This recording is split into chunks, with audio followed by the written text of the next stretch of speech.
Hey everybody, my name's Grace and today is Friday, Yay, it's September 2nd, and grab something really tasty to drink, whether it's hot or cold, whatever your weather is wanting you to do, and maybe some craft, and then we'll sit down for a little friendly chat. So this week I'm gonna get right into things because knitting is fun. And I'm going to talk about my Buccaneer shawl, which is no news to anybody because it is only episode 3 and I am still working on this thing. So it's still in my trusty Fringe Supply Company bag, which is wonderful.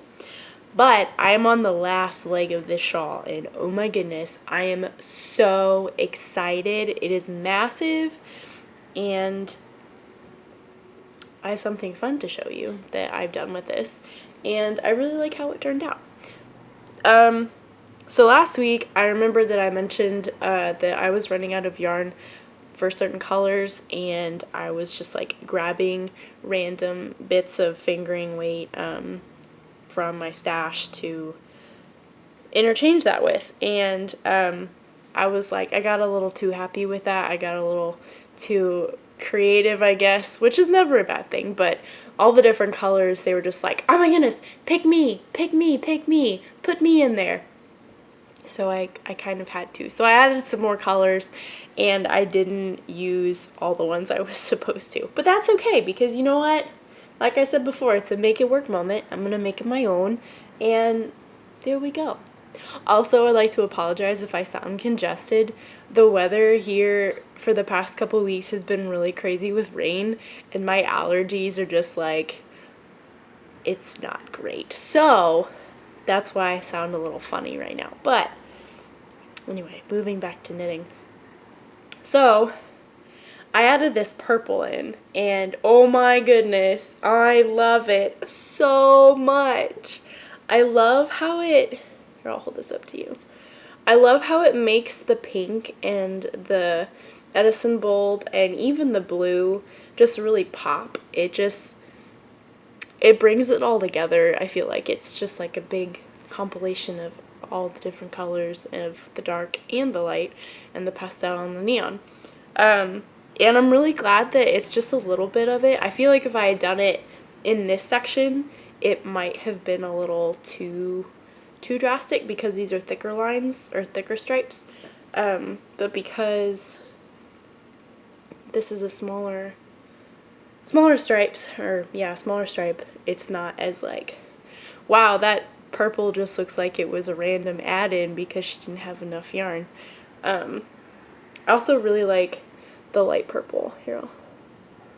But yeah, so I'm trying to figure out how I can show this to you. Well, there we go. That's better. So yeah, I'm so excited with how this turned out. I cannot wait to wear it. It's so soft, and I know after I block it, it's going to be even more soft, and it's going to be so wonderful. So I have to do this 2-row repeat, 23 times in total, I think, before I bind off, and I think I've done about 12 of them, so I'm a little less than halfway, a little more than halfway there, around there. I'm very close to being done. That's the point. Math is not my strong suit. Math on the spot is not my strong suit, let me say that. So this is really fun, but it's really confusing and very entertaining for me. I'm amused by this. Because you move the stitch marker over to make the chevron, this side is getting smaller and smaller, and so every time I pass the stitch marker, I'm like, whoa, I'm so close to being done. I'm almost done with these rows. These rows are so short.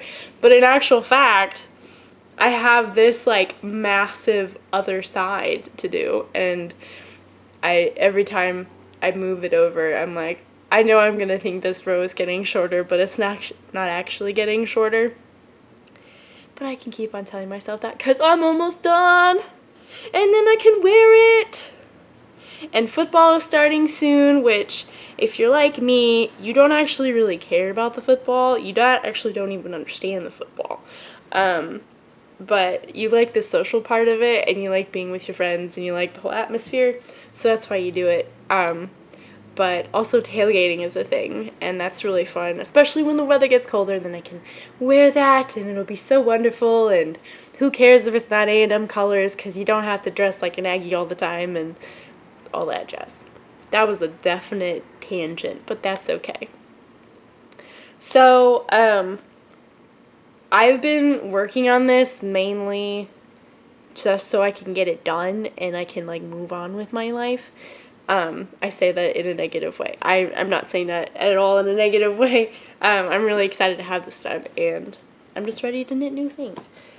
So, I was thinking about maybe casting on something small before I finish it, because my knitting mojo's kind of been a little stagnant recently. I haven't always been like, I'm gonna knit, and I really need to knit, and I want to knit, because I've been working on that. And then I also have the Cinnamon Girl sweater, and that's because it's so cable intensive, it's not something that I can like easily pick up and put down. So I'm gonna cast on something new, and I haven't done that yet, but I do know what I'm gonna do. I'm going to do the Pond Hopper hat by Alicia Plummer, or her like pattern name brand thing is called Two Little Plums. And I have the picture of it right here. And if it will focus, there we go. So what I really like about it is that it's got this big old pom-pom on the top, and it's really fun. And I have a question for you guys about what you think when I'm done talking about it. But it's got these great little cables on it, and it's got fun garter stitch details, and I don't know if that's a rolled brim or if it's like a 2-layered brim or something, but I mean, I'll figure it out. Which is always fun because I like hats. And now that my hair is getting longer, it doesn't look like I have no hair when I wear hats now, and that just makes me happy because I love making hats because they're so instant gratification. So it's knit on a DK weight, and I think it's like 109 yards or something like that on a 6 and a 7. Or just a 7 if you're me and you don't change needle sizes for the ribbing, because who's got time for that? I'm sure there's a very, very good reason to, and I know I should, but I never take the time to do it. But anyway, another tangent. So I have these 4 colors that I'm debating between, and they're all very different. Well, actually they're not. Kind of. I don't know. They're in the same general color family-ish. They're very, I don't know. Well, I'll just show you, and then you can determine what you think. So first of all, we have Jill Draper Make Stuff. This is Hudson Amaranthine. I don't know. I can't pronounce this, but I'll show you the label in just a minute. But it's a really beautiful purple, and I've had this in, there it is, Amaranthine. I've had this in my stash for goodness knows how long. I think at one point my dad went on a business trip, and my mom went with him, and they stopped at various yarn stores along the way, and I think this was one of the ones that she ended up getting me. I don't remember for certain, but I wanted to use this so badly, and it's one of those skeins where it's like, I love it so much, it has to be something special, and I don't know why. I think it's just the color. I know that I haven't seen the Jill Draper yarns very much, and so I think that's another reason why it's a sacred skein. So this is color 1, and these are not part of the color, these are just little ties. That's color number 1. Color number 2 is the Uncommon Thread, the BFL Light DK, in, I don't know what color it is, Tinks? Tonks? Twinks? I don't know. It does not say. Well, it's like 2-3 letters, 4 letters.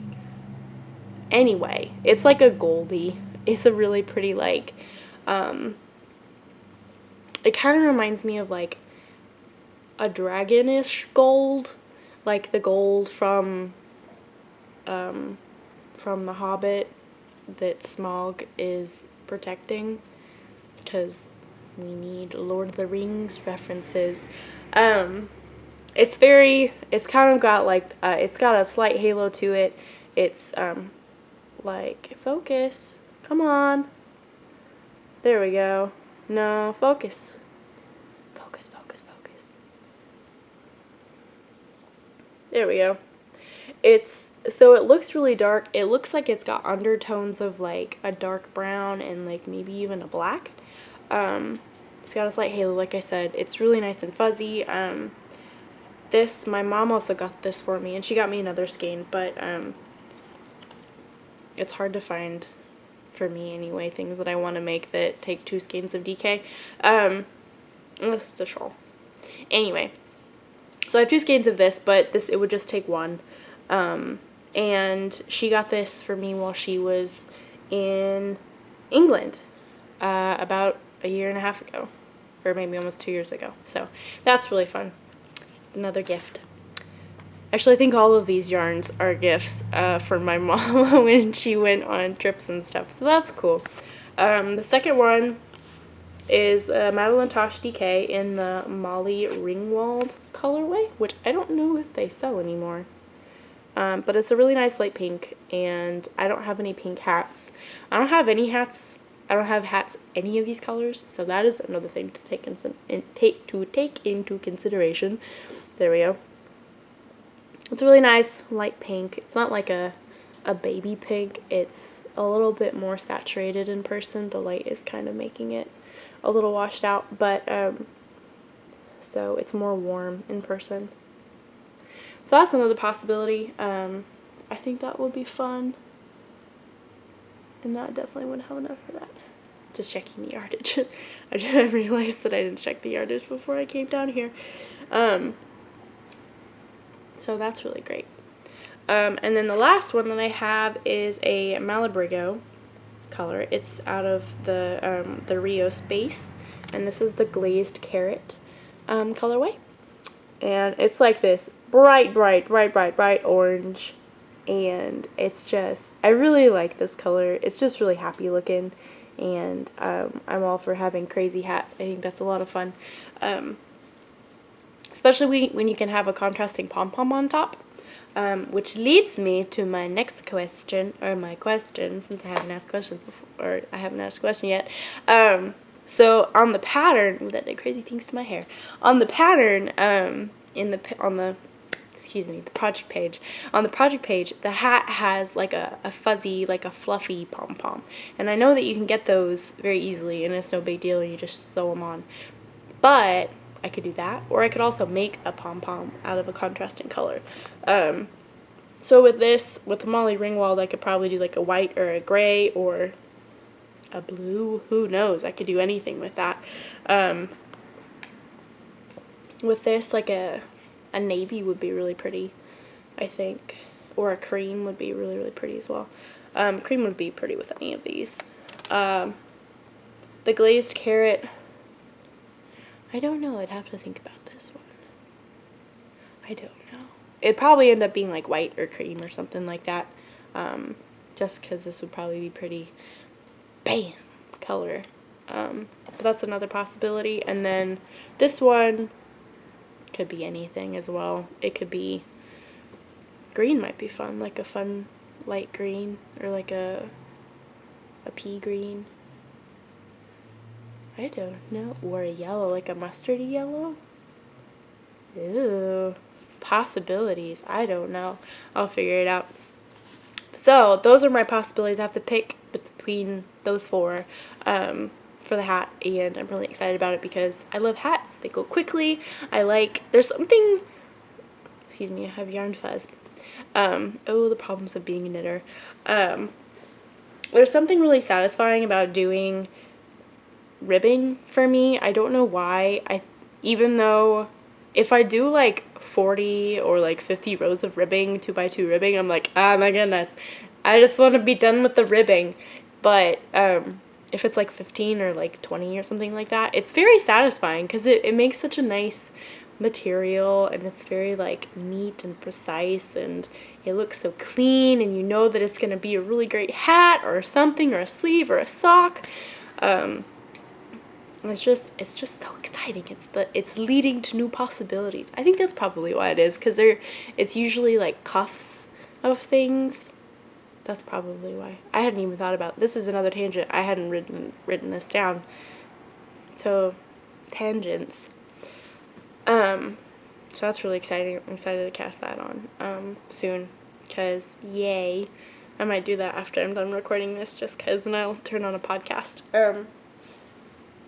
Because you can never have too many projects going. So yesterday I took a day trip to Houston, and it was a lot of fun, and I went out to lunch with my parents, and it was really great. And then we went to Yarntopia. Again, shout out to my yarn home. And we got to see the owner, Cheryl, who is a really great friend of mine, and we got to chat and catch up because I hadn't seen her in a long time, and that was really fun. And, of course, as you do when you go to yarn stores, you have to get something, because who can help themselves? So along with everybody else in the knitting world right now, I really, really love speckles. I don't have very many skeins with speckles in them, but whenever I see the one that's got like, that just speaks to me, it's like, whoa, I have to get it. And I found one of those skeins yesterday, and this is it. And the colors do not do this thing justice. It is just so beautiful and happy, and there's just so many colors. So this is Savvy Skeins, and it's a local to Texas dyer, and she's from New Braunfels. I'm not sure what her name is, but I'm sure she's very sweet because this yarn is wonderful. This is called, there's actually no colorway name on this, but it's on her Lavish Sock base, and it's got 400 yards. It's 100% superwash merino, which is really great. And when I see sock yarn that can be definitely have socks made out of, when you have socks in mind for something, I don't automatically think of socks, because things with like this is just so special. I don't want to put it on my feet, because I want to see it, and I want to enjoy it, and I want other people to see it, and I want people to be like, oh, I love those colors, because I'm like, I love them too. So what I'm going to do, I'm going to knit a shawl. I always automatically think of shawls. That, or like really lightweight hats, I think, because it really shows off the yarn. But I'm going to do a shawl that I've had on my to knit list for a really long time. It's called Close to You by the same lady who did the Buccaneer, Justinia something, which is with a last name I cannot pronounce, but her pattern thing is called Lattes Knits, and it's got a really neat story to it, and the story is on the project page, which I'll link to in the show notes. You can go and read about it, and it's just a really fun idea about why she designed it, and I really like the pattern too, so that's always a plus. So yes, I got yarn acquisitions.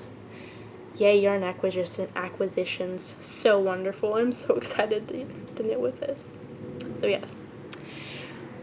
Moving on to books, or one book, because I can't read multiple books at the same time. I just can't do that. Also, there are people mowing, and if you can hear them, I'm very sorry. I think they're on the other side of the road, though, or out there. I don't know. I can hear them. I don't know if you can, but if you can, I'm sorry. Anyway, so I'm reading Lunch in Paris, A Love Story with Recipes by Elizabeth Bard, which I'll link to in my show notes as well. And I've gotten just like barely farther than I was last week, but that's okay, just because I've been busy.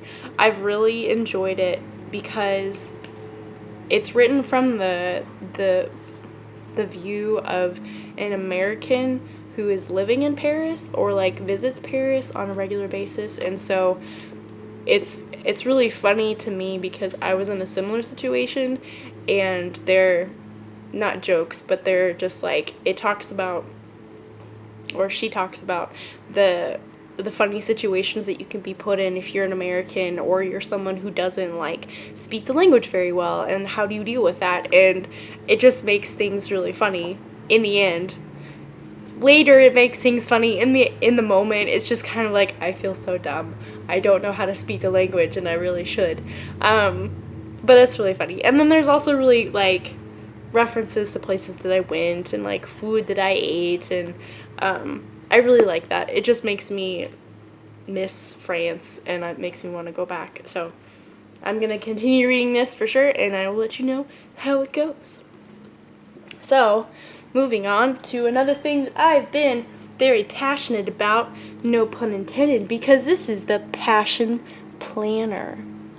I really like this planner. I saw this planner on the Dyer's Notebook podcast by Laura Jinks of Jinx Yarns. It is a wonderful podcast. I love it so much, and I highly recommend it. I will link it in the show notes as well. But she got one of these, and as she talked about on her podcast, and I was like, oh my goodness, I have to have one of those. I really just like the cover as well. This is one of their limited edition ones. Excuse me, and they're only making like 15,000 of them or something like that. There were plenty left when I ordered this, but they have other really fun ones as well. And it was funny because Laura, she talked about how sometimes she'll start with planners and then like fall off the way of doing them on a regular basis, and I do the same thing as well. I'll get a planner and I'm like super hardcore into it, and then just kind of like piddles off and I never do it again, and I get a new planner. But what's cool about this one is that it's all blank, and so you can fill things in as you go, and so you don't feel bad about missing 5 weeks or 6 weeks or 10 weeks or however, or 2 weeks. It doesn't matter because you fill it in. And the main thing that I really like about this planner is that you can really be creative. So this is what I've had for this week. And let me move this over this way. And it's just really fun. It's a really great way to like use washi tape, use fun markers. It's very detailed, and it's a good way of like, for me anyway, to like lay everything out of what I need to do and prioritizing things. And on the top of each like day list, there's a little thing that says today's focus, which is really good for me because I have a tendency to be like, to list everything I need to get done and get very overwhelmed and just be like, oh my goodness, there's so much to do. I don't know if I can do all of it, but I just have to. And so it's nice to like at least have the reminder up at the top of the list of the day, like today is this focus. So today was my focus was podcasting because I know I needed to get that done. And tomorrow there's a wedding I'm going to, so tomorrow's focus is the wedding. So stuff like that where it's just like, you know, this is the big thing that's happening today. I'm going to focus on that. So I'm really enjoying this planner. It also, so it has the weekly things, and then it also has the month spread, which I haven't done very much with yet. This is September. I got it like the 2 days or like a week before August ended, so I didn't want to be like, I'm gonna do the whole month of August and just do that. So I just decided to wait till September started. So that's really great. It's also got blank pages in the back, which is really great. I've written blog post ideas and stuff like that. There's a lot of blank pages. They also have graph paper, which is where I have put lists for things like sweaters and hats and cowls and scarves and things that I want to knit. I also have a list for Christmas gifts because Christmas is right around the corner, and if you like to knit for your people, then you probably should start working on it right now, which is what I should be doing, but I haven't done that yet because, you know, it's always really exciting when you stay up till like 2 on Christmas Eve trying to finish Christmas gifts for people. But yeah, so this is a really great planner. It is so wonderful. I love the creativity that I get to put into it, and it just makes planning more fun for me. So if you like that, I would highly recommend the Passion Planner. And they also come in smaller sizes. My mom got a smaller size. This is the larger size. And I just like it because it's a bigger thing it's a bigger canvas for washi tape and markers and fun things and stuff. So that's really great. So that is that. And I would just like to thank everybody for being so wonderful about giving me kind notes of encouragement and support for what I'm doing. Even though this is only the 3rd episode, I've really felt the love, and it's really great. So I appreciate that. I will leave my contact information at the end of the podcast, and I will see you next week. Bye!